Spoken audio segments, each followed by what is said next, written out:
I dropped to my knees on the Shaw family doorstep because Natalie Shaw told me to. Her voice was sharp, cold, and loud enough for everyone inside to hear. "Neil," she said, "apologize to Matthew, or I'll humiliate you in front of everyone." I looked up, and Matthew, my own brother, stood behind her, wearing a smug little smile like he'd already won. That was the moment my chest went hollow, not because I was shocked, because I'd lived this nightmare before. In my last life, I spent 10 years chasing Natalie. I married her, I handed her everything, and she repaid me with the kind of betrayal that rots you from the inside out, until I died miserable and alone. Then I opened my eyes, and I was back at the exact night everything began, the night I had to choose a fiancé. My father's brother-in-arms slid 2 photos in front of me.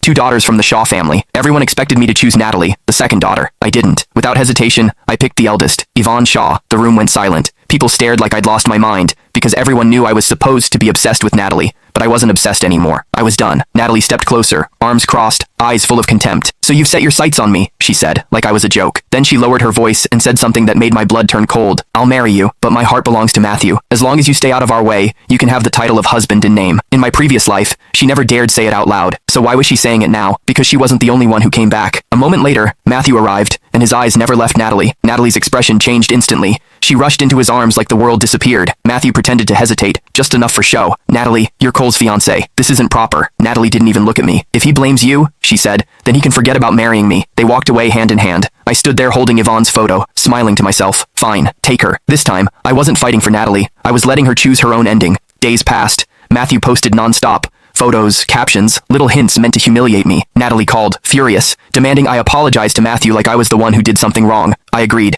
Not because I wanted peace. Because that night, both families were gathering to formalize the engagement, and I was finally going to end this, publicly. Inside the Shaw house, Natalie stood tall, already acting like she'd won. She stepped forward to take my arm. Then Frank Shaw, her father, reached out. He took my hand, and he took Yvonne's hand, and he placed them together. Yvonne's face lit up, radiant. She looked at me and asked, "Cole, are you ready to spend the rest of your life with me?" Click the link in my bio to get the full story for free.